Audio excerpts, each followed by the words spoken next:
The Voice AI Talk Series.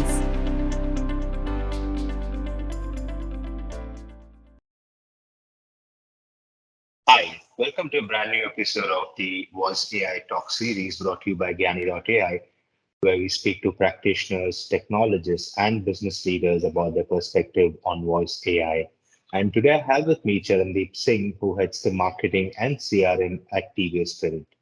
Charan, welcome to the show. Yeah, hi Susheel. Pleasure to be here. Today we're talking about the role of automation in revenue generation and cost optimization. Uh, to kick our conversation off, Sharon, how do you think digitization in general is helping NBFCs address the gap in personalizing customer experience? Okay, so there are two parts to what I think. Digitization in isolation. I mean, if digitization means that you are automating the processes which were maybe manual in nature, that is the first stage, and then you kind of give an entire digitized experience to the customer right from sourcing the loan until the maturity happens or a cross sell happens, right? Now any automation, any technology which is there and which gives customer good experience can only improve the CX or the delight of the customer, right? uh, but when it comes to personalization, it is very important that apart from automation or digitizing your journeys and having front ends which customers can access through their phones, it is also very important that what are your analytical models, right? What kind of data you are ingesting and therefore giving benefit to the customers in terms of personalization, right? So if a good analytical foundation or data foundation is not there, pure technology can help improve your SLAs, your turnaround times of things, but they need not necessarily mean that there will be personalization. So I think data and digitization both goes together to improve the CX as well as personalize it. Right. Why do you think digital is the way forward in marketing and its overall impact in the customer journey? See, consumer behavior is changing, right? So marketeers generally tend to first see that how are my consumers moving. So if my consumers have moved online and they are consuming a lot of digital content as well as on digital assets a lot of time, you cannot afford to be just away from that channel. So of course, while digitization per se might have gained coin over last few years, but in India, digital marketing had set its foot almost 1.5 decades back, I believe, right, when everybody wanted to do something in digital. And I firmly believe that if my customer behavior has accelerated towards adoption of digital, uh, we also need to be moving fast, offering them services which are available on digital. And therefore, a marketeer's role become not only creating brands online, but also ensuring that these customers experience the brand in a certain way, right? A desired way, that your whatever you associate with your brand in terms of what your brand stands for, it should also be seen in what actions they can do online, right?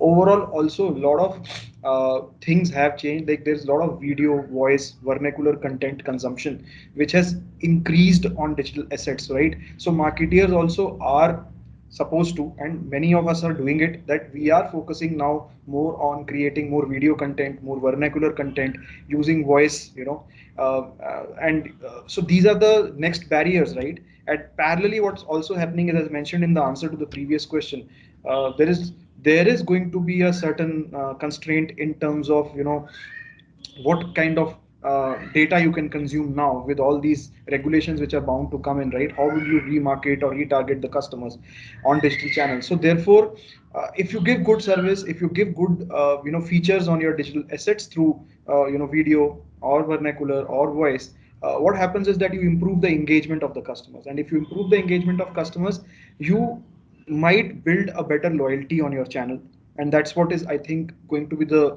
big thing going forward. Over last few years, consumers have adopted digital channels, and last 2 years the speed has really accelerated, and therefore it is important for marketeers to not miss out that opportunity or that bus. And it's not like that NBFCs were not aware. I feel that a lot of BFSI is really at forefront of fintech and technology adoption and analytics, and they were not caught unawares, right? Similarly, TVS Credit was not caught unawares. It's just that the speed of adoption, which would have happened maybe in 3 to 5 years, like happened within a year and a half. I think that is what, and therefore many organizations which were already on the path of digitization or data adoption or I think did well, and we also had a um, already had a journey towards that. There is a strong analytical team, there is a strong digital team with good tech support and tech programs going on. Uh, the major consumer behavior changes which happened during this period was that the customers who came on board to digital were all the ones who were already not there and who were not digital natives were all very what do I call it, may not necessarily be intuitively comfortable with what they were doing. So people who had invested in voice AI or had invested in vernacular, like our app is available in 7 languages today, TVS Credit Sathi app, and people who had invested in producing good video content or video ads, I think they did well, and our app got a lot more traffic during this period, and language pages worked well. Similarly, voice programs which were already live, they picked up several voice programs. One of them being with you guys. So I think these things will continue happening, and that's where marketeers will continue give value to the customers on these digital assets. And from that point of view, I feel it's important for us to ensure that consumer behavior is firstly very clearly understood. What are the need gaps, and those need gaps are filled using technology or analytics going forward. Sure. Why do you think NBFCs are jumping on the bandwagon of using automation technologies to connect with the customers across different use cases? Again, I don't think that companies are jumping the bandwagon now, right? I think in customer service, what is very important is that if your volumes, especially inbound volumes, are very high, it doesn't make sense to have everything managed manually, right? So many organizations, even before COVID or pandemic, had heavily invested in automated voice bots or chat bots for customer service, and WhatsApp for business was picking up 2 years back, right? A lot of at least the marquee brands had started using it, and I think 2 or 3 years ago, WhatsApp was doing pilot in India for WhatsApp for business. Very few brands had it at that point of time. So it wasn't again, that somebody is jumping the bandwagon. It was bound to happen, and I think the brands are actually doing a better job. Like there are examples where, let's say, we are day in day out as a customer ourselves are dealing with so many app-based businesses, right? And even if there is a service failure, normally the chatbots used by them are highly intuitive. They are NLP based, and they are almost humanized to an extent that they have the empowerment even to give you refunds and all, right? I have personally experienced that on so many brands, and that's happening without a manual intervention. So I don't think that people have jumped onto the bandwagon now, but the need of this is felt when your volumes are high or you want to do a seamless, manless or a presence-less business, right? So this kind of technology really helps you save costs, right? Improve your SLAs, at least for most obvious queries or most common complaints. I think that's where I think this technology helps a lot. And again, when I say tech, again, it is not without data, right? Because gone are the days when you can have just rule-based chatbot and a fixed set of questions in the Bible, and that queries or those processes can happen. So we are also heavily investing not only, as I said, in vernacular voice as well as NLP, right? So those are some of the next set of barriers which service automation has to remove. I think that's where it is important that we don't, as an NBFC, we don't benchmark ourselves with just other NBFCs, but what are the other services my consumer is like consuming day in day out. They have got that service experience, so we need to match that up. So I think that's where it is important. One, high volume, better SLAs, improved turnaround time, lower costs, and secondly, my customer is experiencing a service which is far better than what NBFCs are offering today, and therefore one needs to invest in that.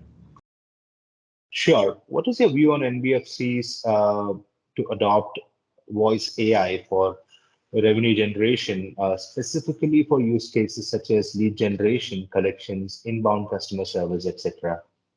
Voice AI, firstly, I don't know how it is understood, right? So, for example, with Gnani, the kind of program we are doing is actually being done on a voice process itself, right?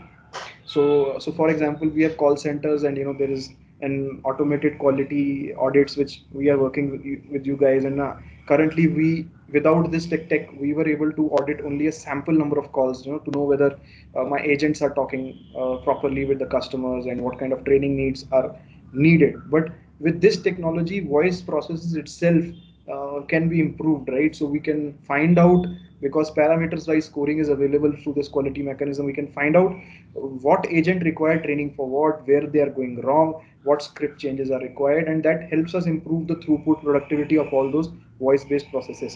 But at the same time, voice AI is not necessarily limited to just voice based processes, right? So for example, the entire digital marketing arm, right, the voice search in India has tremendously grown, right? Almost 30 to 40% of searches which happen in India today are voice searches, right? And I'm not even talking about voice assistant devices, which is a separate frontier altogether for voice AI. So I think not investing in voice SEO or voice search is going to be a foolish decision for marketeers. So I think that's also something. So what I'm trying to say that the demand for voice itself has grown. The voice processes anyways will get better if we use voice AI, right? And therefore both these put together things put together make an absolutely sensible decision to invest in voice AI. Thank you, Sharon. It's great to have you on the show. Thanks a lot, Sushil. Thank you for listening to the Voice AI Talk series.